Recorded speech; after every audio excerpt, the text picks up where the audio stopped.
Something very exciting is coming from Starlink in the next couple of months. That is the headline news. Roll the intro.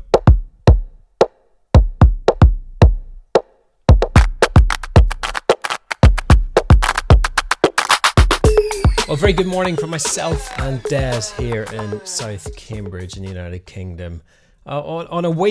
On a day when I've just got back from Northern Ireland, a lovely place, and if my accent does sound a little bit harsher today, I do apologise. So I've missed my Starlink this week, and in this episode today I will be touching on the update from Aaron and Jason, who did spend some time speaking with Starlink customer services yesterday.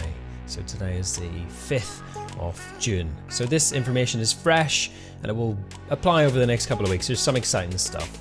But before all that, here's randomly a piano on fire. And there is a story behind this. I don't just burn pianos. However, I thought the footage was kind of interesting and not something you see every day. So before I jump into the feedback message, I want to say this. I have had the email to say that fibre to premises is coming to this area. When? Don't know. But it's coming, and I think it might be in the next 6 months, which makes things interesting. When I was in Northern Ireland, I was using my dad's fibre to cabinet, and it was different. I missed Starlink, let's just say, and while I've been away, there has been a firmware update, and this is where the speed tests today that are running are coming from. Here is the most recent firmware. That's my understanding. And it's been stable since I've come back. It's not as fast, and you'll see that the speeds are not jumping way over 300 like they were. Upload again is hit and miss, and we do touch on that in the feedback email. The rollout continues across the UK, although at a slightly slower rate than anticipated. Limitations largely come from the Ofcom approval of additional spectrum. It's assumed that the UK government's stake in OneWeb could be causing friction here. We asked the team at Starlink for the overall impact for regulatory decisions, of which they replied, "It's really important. In simple terms, if we only have 50% of the spectrum, we can only deliver 50% capability." They were very clear that the demand is high in the UK and they're doing everything in their power to get the spectrum approval as quickly as possible. Jason has raised follow-up queries with Starlink on how we as communities can support and facilitate regulatory approval. We wait to hear back. Communication is still high on the agenda in our conversations, particularly around service disruption, development and pre-order limitations. We've both stressed the importance of this for the UK market. The mid to late 2021 is still the target being discussed. It's positive news to hear Starlink are developing a communication and content team. Well, that's exciting. Hopefully we get to hear from them in a couple of months. We relayed some of the positive experiences and asked specifically if bandwidth and speed would take a knock as more users come online. This doesn't seem to be the opinion of Starlink. We mentioned some of the fluctuations of speed, getting 7 to 80 megabits per second. Then immediately afterwards getting 300. Teams believe this is more software related than a hardware issue. We reassured that their satellite hardware was continually evolving and becoming more mature with each launch and iteration. Starlink is continuing to learn more about the metrics, and will look into the cases where speeds vary dramatically within a short period of time. I think that's really noticeable in the uploads. Actually, you can see in my speed tests, even the ones I'm running today on the new firmware, they are vastly different. Sometimes I think the highest one today was 30 something and the lowest was maybe 6, so yeah, that's only over 15 or 20 minutes.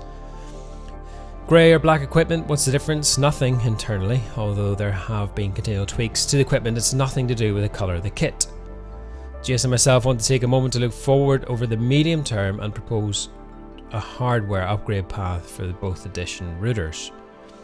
These ideas have been taken on board and created food for thought for the moment. The teams have started to explore for this, but want to make it really simple to get future hardware.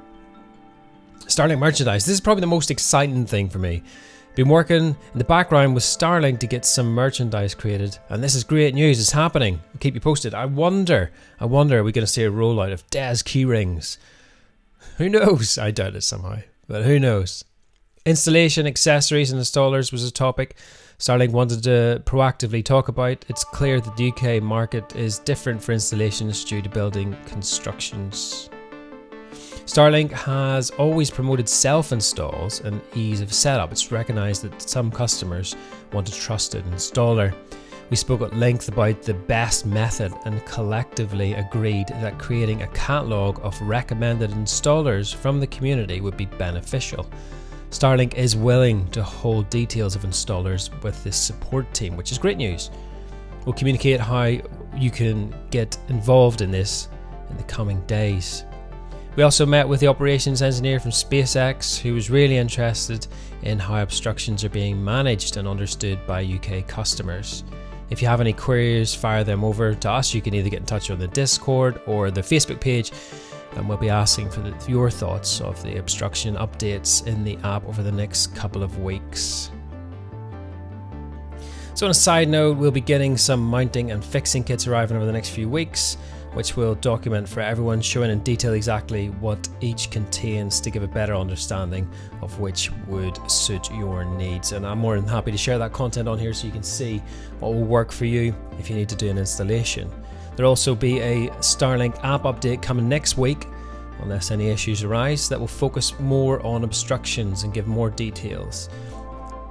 They're very keen to hear thoughts and feedback once this is released. So the good news, the big news is we're going to leave you with an exciting prospect. Something major is coming in the next couple of months. We don't know what it is, and I keep very quiet about it, but it sounds interesting. Now I wonder what that could be. So there you have it. That is the benefits of feeding back and speaking to Starlink customer services of sorts. Thank you very much, Jason. Thank you very much, Aaron, for your time and effort and the communications that you have and the feedback that you give from the community. So that is the update, and I hope that whets your appetite for A, the merchandise, B, the big exciting news that is coming. Don't know what that is. I really don't. And if I did, I would tell you. So, no, I promise I would. So whatever you're doing for the rest of the day and this weekend, I'm going to leave this speed test running with you. Have a good one, and I will catch you later.